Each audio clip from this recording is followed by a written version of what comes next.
samai guting so go sampui hanga sampe hanga samki hanga hra ki hung ba a kasang nei hra pa ka hung ma ta za kasang nei ta se bi za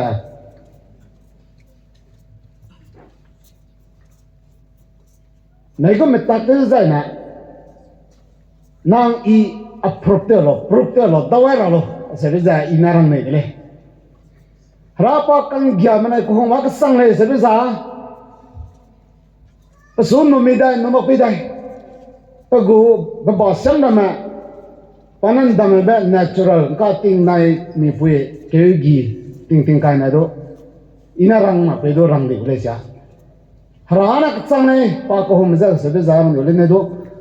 pasun no mai mi di kam ani pagu zenna mele za claim tem de rang ma di za dai ko ma sui ga nang I kasang lai ba rang ado be ba nzoi do be ba bam lo na bi si gan zoi do ra hanga ni ta cha bam lo sa za da bi si ga sa ki ra lo ra ring zo ma kasang lai sa za da bi si ga nang I anai samsa ga na ta te ga ni goring ting pui ta ga kasang lai da nang do ka na dawai prote wai meram na do daw sa bi si za da bi si na ra lo sa za nó có tiếng nói cái anh bị đâm nó sang ra đấy, rana có cú bây giờ, hay nào đâu cả, cú ấy vậy, bây giờ cái sam cái này cú ấy vậy làm gì, siami đó sao bây giờ đó mau lạc lệ, miếng sam đó cái sam sara đó cú ấy lệ, miếng sam đó cái tệ ra đó cú lệ, ang sam đó cái counseling thế gì đó tôi quay lại miếng sắm đã lên này này hàng sắm đã cái para thôi này này miếng sắm đã pa ta tệ này này miếng sắm đã pa man này này harana kuai beta za pesui cái kuai beta cái za anui asu pa hong này cái sẽ bây giờ si ta cái hàng cái ai kia biết sắm kia gì na I thế cặp alu za Corinthian church ta cái tingwana ani rape Yesus Kristus na penoi makat sang mak babam ze kana ranga bisam ke za I ranga ne le kraiba Korintia krai kusum kat kana krai kusum samega Apostle Paul daga hrana bisuga nimlu bisang pugu ministry hangla diga dei briga hara ke hong maza kasang lei za luai maka ministry tai go ti bang church bang le panai na pa tau di ba sipo church sa kuren jan nge pa tau di ba kai ba za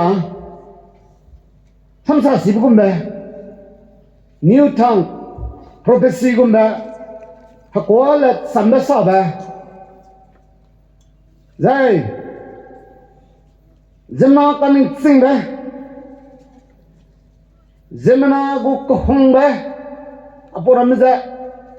ta taudi bang ra le kana do haragu kohong meza sambira le podcast ga hebi dari ga polna haragu kohong ba ga de jana nang tingim angil ma kya kana I kya kamaka kragusum gu kraba kuran ja kragusum gu kya kana ame kya kene nang daga samsa sida leiria ingim angel megum leiria samsa ne sido ko hong maga diza thoi ka biang mang ga loi di le nang daga haragu hakim prophecy te za nang kala ibate ne sido nang daga ko hong kang ya ba ga diza na si za ma pathau ga le nang daga maga pengedi ba kalau iba poses nang daga kehel ba leza gadai duri le kohong ba gadi za ya sabiza Yesus Kristus na Paul daga church wanda daga nyam si da kan nyam ne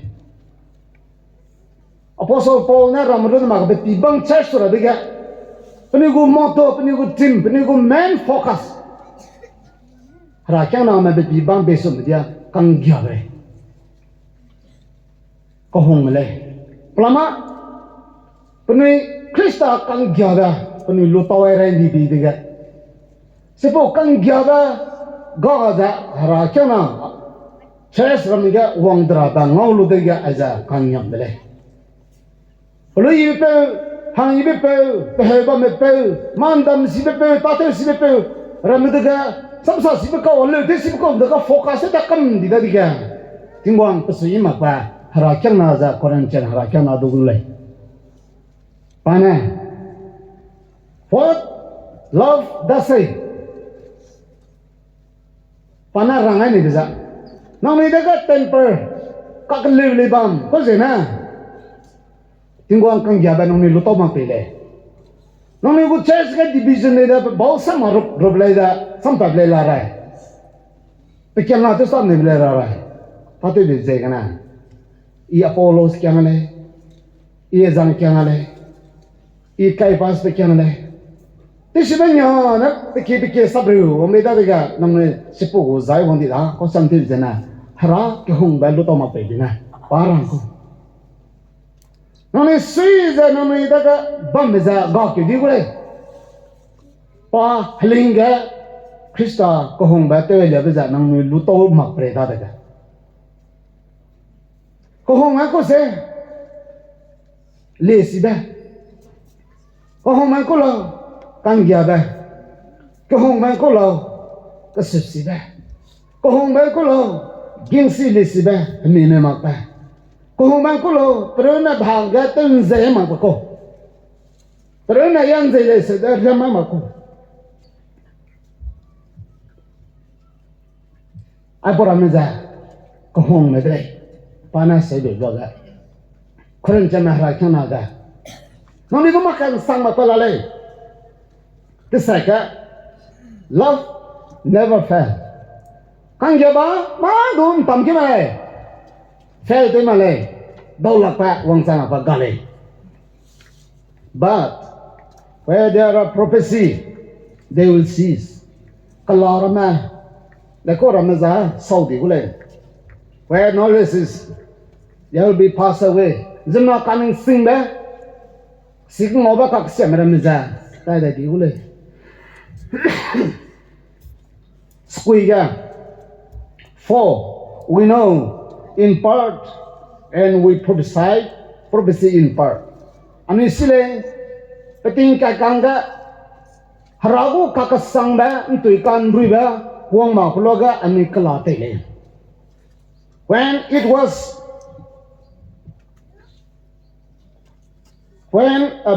when perfection comes the imperfects disappear kakasang ba ntui kan riba wang designa ntui nri mabuza gadi hule naka ntui kan riba ne ko rang lo za apostle paul na ga rang ne biza ntui kan riba se za kang gya ba ragu ko hong ba lu to gop ga na ntui nri de le pa sa de le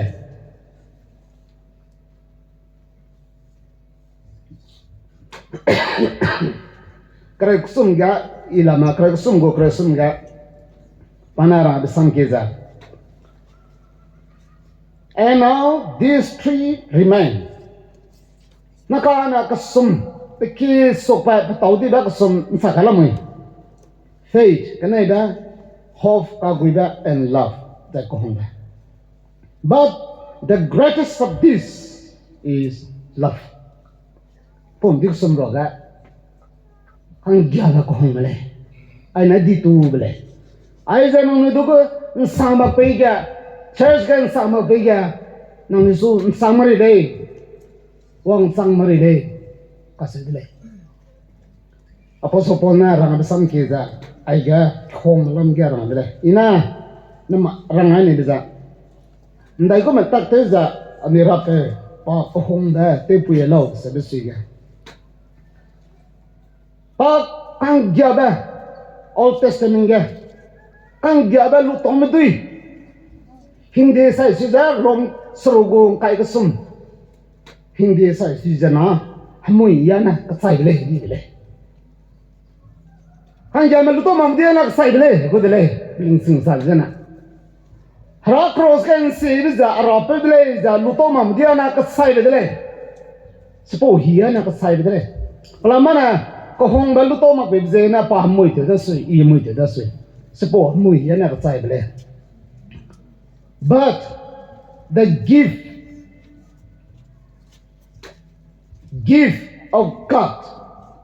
kana ragu kala aya kala sama ka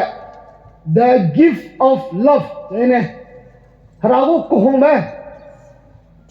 lu tom dia na betul mak le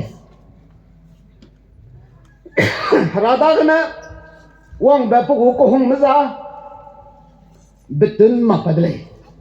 sidan ta na pe ko de Jesus Christ pa se pogu kalong ta pe ra ka de mai pogu pui te kha ka sun nim lu tin ko mara ma ha go mara ma so ga sab lu za sam ram lo ga pai la so ga sab lo ga pa na ka su ga sin ne le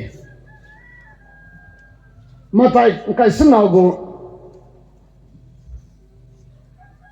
kare kuna na kya kinte presum premdai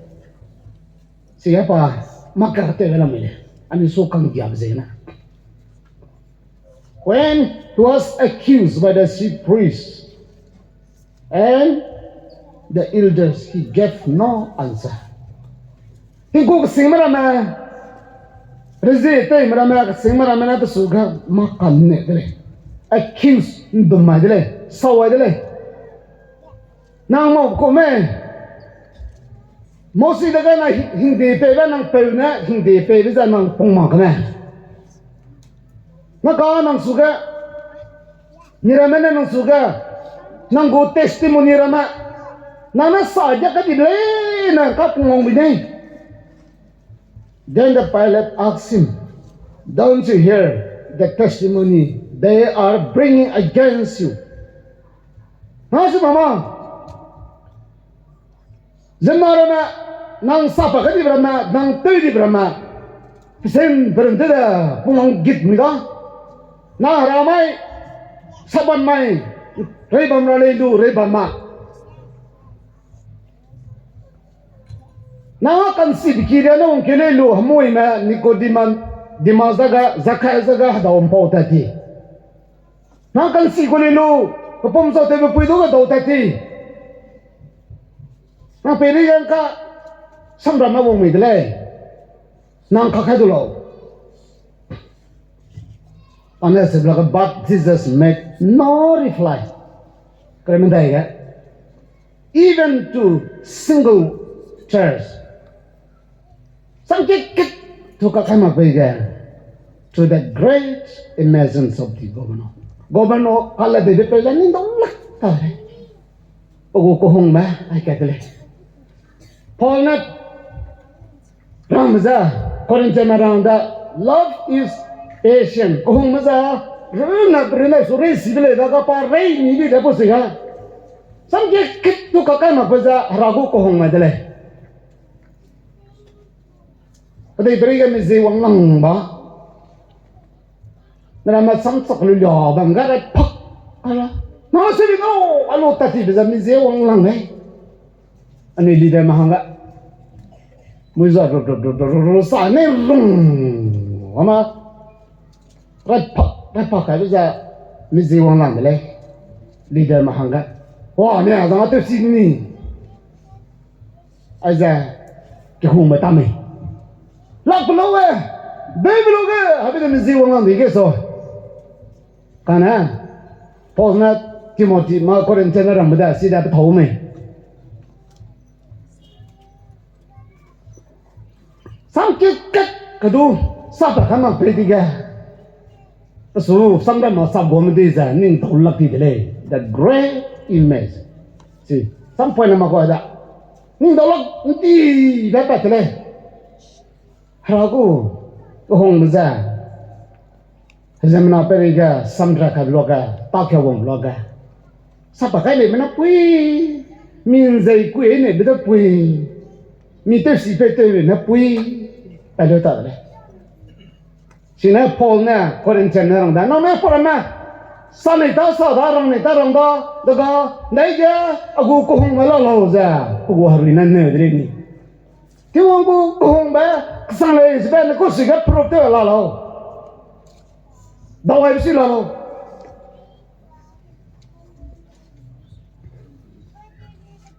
pakangan ke da ga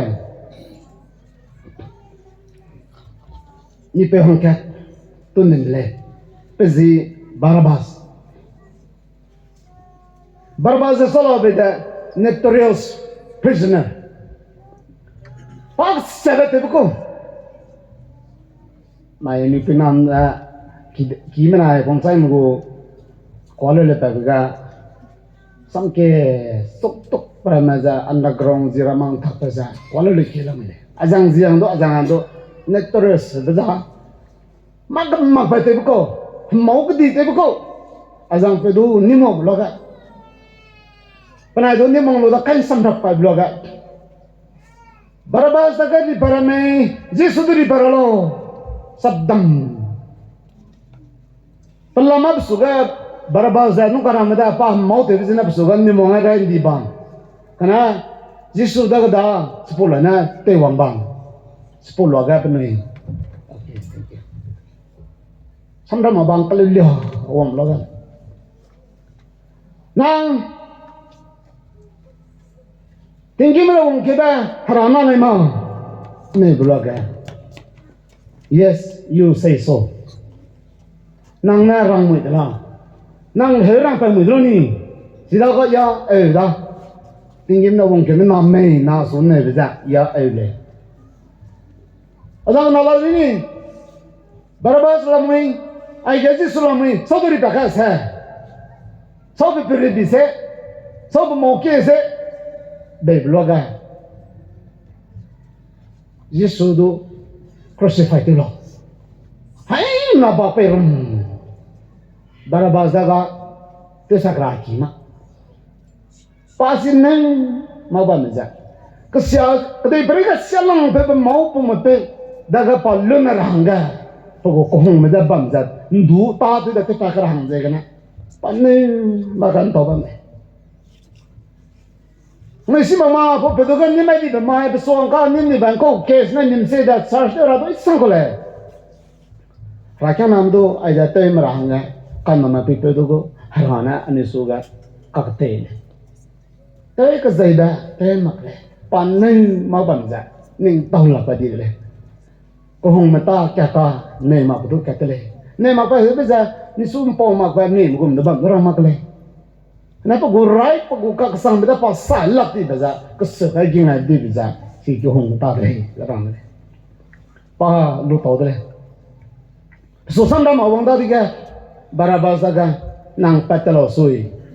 nang kelehanga Yesus Kristus tu sakau deh Barabbas dah patle kamantri ngarang deh igum za natrius baza mui kebang siap ko gote beko kelehanga saya harap kau leja bandai dulu, apa leja, pern napa kakelam deh. Aja harana Malaysia na, kau kohong ba Malaysia na, aja tersilah kau le, paning tahu deh. Rom tesat go, himre mendan demi orang umza. We shall not separate from the love of God. Who shall separate us from the love of God? So na haragu kohong kang jamana te bang sudi ko lalo. Namai ani leza haragu kang jamlo to mendoi. Ani hanga tingwana sans pe dile. Asuga kilung kangga minamda kana mi pe mdana church lung kana dijam dana. Te pangarap gu Yesu milong pangda bangka becet pezada wang melawan sedo panarang dalam belong suiga Barabbas na harana kohong ma ni nate pang sira lo isaba setsona pa kang jab setsa kang jab taza gile rom garang mza mui ke babanga tingwang kang jaba kong da pong da sale sebisa Paul mina rana de pose na pa na ram le John kala John me da go kriti sa ka ram gumza ke hing ba ga le ko hong kang ya ba ma du hing da le sa pa ngam za aselu ma le na pa lum ne ba ga le na how David can sing David de ma de pa le ko to le hai ke za ka sun verse krega pa po le no de pa te sira no panara ne tingwang ana ina mui te ba ago mui te bu sekka pa pe ruye mang le pa po le te le pa te ba ngam ago ka sia ba go dam sona pa kang ja ba dam za di le a pe ri ga po go kang ja ba za hamui ya na ka sai le hing de na ha ka ba za I na ka ring ba ne a po le te to lo le ko to le ka me nge go sinaga David could sing remember not my sins of my youth according to thy love ra pe go pa se le te le ra pe wa na I ka nam ting in le che te mang ting ting gong do do mang ting lui lung go mui ra ma lui kum za pe ri ga min tau ba ma le pa kang ja ze ga na ai da ting wong go ka sang ko hong me da ka sang le mak le ze na how three Hebrew boys can work in the fire pa hara kang ja ba za pa ko hong me za ka sang le ma le ze na nai gon da Hebrew na pa na hang su me du ham mi ga ta do ra lo dai ne ba de ko ta de za ra di ku ga pa ze shi ra se de le ti wang kang ja ba ka sang le ma le ze na ha pa de le ze na nai gon za ra di ku ya ta problem za aya ka sang mang me ra ko hong me za ti wang ka hong me za kang ja ba za ka sang nei azam de ran nei nai gon za Abraham pa na do ti sa ka bang ki ku go su lu ya sa kan ra ba o ba ma ga na bang cho da lo ba za ting wang kang ja na mang le za na ta na do tu sa kan ra bo lo si da Israel ma ha du ki ka ba ting wang kang ja da ka sang le ma le za na le no to ta ba si lo ting wang kang ja da pa ko ma ka sang le me du za apom di do se sa le ram na ma na mai ting so ani le za ni ai kai ke dai be siga ting wang kang ja da ka sang nei za ane ring ting ya thang la wi lo na ka cha ke di ba John Gospel John kai za kat go tang gum za losum ting wang na jisu na Peter dam ne vlog ko sa me da pa losum su ne lo pa le da losum ki mani ko pa kang kim riak harado ga dinai tebriak sa tingona losum de le jona bana pita bai nang apura melai na so na su home apura ma pe an ko lo bisa ka sa ka pek taram kadai prega ba memro le na ma so na su home pa kan ne vloga agong pe go nang na si de lo inong su home Peter na su ka pa za sang na ka kai mari le ne dai re na ka sang la za me li po nam no re he lo jona bana Peter bai nang ka sang sing na su hong me ele ya gong pe go I hong me na malai na si be lo sang la za na ago me li ram no re he la gwing je lo ami dak le za ting wang kang ge bak sang le de za na ani gui ra da re he ra da ni ting ge ra bam pui mari ta bam jinai ni sa ma na ni kinam na ni pom na ni hang ka la pe yan mi dui pe le ragu ko hong malo to medui ko sarang kang pe ini ngalo za ina ko pe ra bang na ko te bi za ina na ko te bi za ko melong sera man ning palo za inding lo ga agu topic ni to le ragu ko hong medui la ai za fit my land agu chance na madu re hello pani te lo salam ala le agu meling zai la mile agu leader zai la mile ngawai lo re hello pani ta salam ala le ta to la mile ring to la mile re hello agu sumbe third time losum pa ne ke bloga bible na rang ne Peter was hurt Peter blong te zam ta le lo dai ke lo som ne ke bloga nang sang ne asu hong me za ina hang ring nang ring ting pe u dai I sai u dai ka se za nang do ka sang ne asu hong me za he ko dri ni he bloga Peter ba pe kam ma da ga hazam ni da le pa hap ti da le ko dong ke lo za pa rang ne Lord you know all things you know that I love you rapego nang hang sai ra beza sang le na harale se be isi Yesu na ran le then nang ka na beti na ka nang ta ti ba ko na ibra meza aso in kim lo se menda nang ka nan ti nang I solo be si ma se na ai da pat le kana na ka nang su ge mera mera nang ba ge ka ka lu mera mera nang su ga ke su da nu ti za Kalau tak kudlay, nang hana dong ka mature di mama samsa sata dlay. Bang pe easy gana nung sudi chat tu dang, nang nungga di tawa na, daga nang taraba lungraba nang go future da aba gana dlay. Tingwana hebita le. Pa cross, nekamai ra dlay. Rom go cross da na X lay dlay kali ni. Naka ane tay da mena Rom go na da aida pay visa sisya na pay. Terus siapa kopi mamangga ekspedisi, sepoga, nang sugang ulta iya udah le, soknya mah udah le, nana asuhung le di sana. Razu kohong maring tinggal meda, lung sekala dan lung malay, ngawi sang malay. Rana amra maring tinggal mati,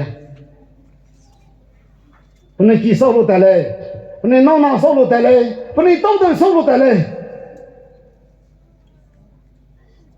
Haki yelu, ning malay. Razu ko homa kasang lay ladiya. Puni ring ting rasam syarat banyala, sesyang ay. Rana mde set ibe mi do sayla, ngom samay. Gale se banga peruna say do lamile ratane na. Kana ragu ko homa lo tomdi go ring ting za. Ngawi malay. Sebi malay, pung mesti tu tak mesti tu. Mera nak dega, ragu ko hong malu tom mesti sa. Lungi le, ntia le, kuala le ka. Problem dah zemle so puni face ngam le. Ani ragu ko hong malu tok sama ko exegna. Kuala le puana tata dega, maga blame monda dega. Jisuna nei makabang taza tefsilak le. Posiga hang le hong madle bu yak sai beli dai sai rai tu ra bedle arone ning tale arone si rai tu bedle mi long sia ba mi samsa sia ba mi ngai sia ba mi zai sia ba pla na mi karuna mi sungo lo za na mai ti mi pui na ram gu Christmas ga ra ko hong kan ya da ka chang nei se bi za la bi sin ra lo anera pe apa Tera belanga telu eta tele, lungang dara ma ram haracha nam tikam. Kesang nei pakang jabiza ko meda kesang nei sebeda ndai bisigna ani so prop tera lo sebeda ani ning akile. Hello za na komgo Christmas gada ani apozana ani ning da harago nang ko hong kan jabiza kesang nei ka sebeda rang tu era hanga ina ka hagule. Hello roboto na to ble mingel ga Tiếng Wang càng gia ba qua mình sinh mới đã xúc được sang này phù được sang này tiếng Wang ngô qua mình sinh mới ra mùi đôi đi para bị đá đi cả dân mà mình Wang ngạc lệ cái xe mới tôi ghé pe đi para sẽ bây giờ anh đi có topic thế này cái nào cái xem tôi cái pe xem là bây giờ anh đi lung suy làเลยlung suy là tôi cái pe giờ pe này bắt đầu này là hàng cái đồ mà hàng cái giờ giờ mình à hâm mộ cái này chơiเลยà bố cái lung suy làเลยgiờ na harago có không giờ anh đi lột mà pe cái đấy thế sao mình lại lấy giờ phàm quy tên gì là lấy giờ na harago có không mà lột mà đi đấy tông đi đấy wang sang mà đi đấy imperfect wang sang mà đi đấy các sang bây giờ nàng ilu to đi giờ na bố cũng mal to giờ na sim hang giờ cái na anh số pairing ai đấy anh cái ring giờ bạn mà namai ring giờ bạn giờ harago purpose ka bố cũng không căng gì cả anh sakit dengan marah hangga anh lên to cái này i pesuang kara kidorang le kia hang kia pego story kia to le azang pe za baham na pana kang gia ga luto pa kang gia ga pedagang ngoi ga ni le na pana kia nang gas company kia beef company le mai zo go company ti biga azang pe raham na pana gatekeeper ko azang gatekeeper peda jana hambal te sang melole noi melole zara na stop na mat ti da electric na plonga me te ki ba langlom pa solo da rulu te ba pesa te go company ga gatekeeper pesa pede buku diti te diga zang pui da manager pui kole kilong gun taw da diga zang pe dong tata ka diga miss thank you good morning miss pedaga solo te beza karasab na putin wang ta te hebi dai ga panen ni ne azang pedo do na i hai ita da unoi pasama bon dai ga hai I wang dai unoi na I la wai gela to gari to kulung ya gela to ka he bu ta te za satumi bam za azang pe ngol za pogo di te nam na le na do hai ta do na so na do te ke mai lo te di pues sama ligat ngori to kulung wala tadi ka hai kya ba mega spo pele da spo puido le no tan azang pe baza isang ba na te azang pe to kara sai ma ka pa do te gu kala hai ama ka pango magna ta do ta kala pu puya sai ba pe na ka mai company matale na lo kam lo za pata da rahanga pelung ma me te ki be bam injin so mai na marana food order te zana tira na order te na me ru lo la me lang lo la me so lo me ne zana ba me ga me ja so mai zana check te bang duty ko pluma duty sai na electric set te ko klung ai tu ang puida papeloti aja idu heli dele lip ga stock te da ana pene go ti ga training hang lo the boss to go le hang ngok le so me ga sit ko di da ngok le me tu so don se ga pa ya ya so tang kun pe yang la lem pui tang ku ma om pui mi go de le ani ke mare le mo ka telephone na te go le manager pe na generator start de da rak ana ke zi non bo azang pui se ko hali ko de pa plong ma check te vi design na mi se ke plong da kam kai ta kam manager na kam kalo sang pe rahana pa na ran ta mari le jnon sang mari le ta kam le mi do plong ga de ta kam le ta mari le jna le na ka pa mari le pa ta te le na su ga hai na su wa sing to adi to we le ita to de le kya le la beda takum le ta mari le ajre go gari generator started lo engine started le takum no ya bedi kru alo bzopa tale ja men zara mata kam le generator nda talo le na ino su ta pa ngoma le na tu so ndi ngo na ta pa ngoma ze gana generator nda le zemna han ka go ko hong le za jena saram da do ripa le se kola bu example le kana le zo aida milong de to ka sang anu ikring meeting ka ma ka da ba po pung so lo ne bible na rom na ne kang gya ga po ru ne pung ni hang ka kang ta yi te ra dun na ni no da lu ngao shi zai na ting wang go ko hom za ka sang nei se bi za nang go rin ting a go rin ting ga pro te de le se bi za i bi ting ma ka na mo ta lis do apo sam ra ne na sab so de le ki ngai se me nei ri ga pe ra ne na me lo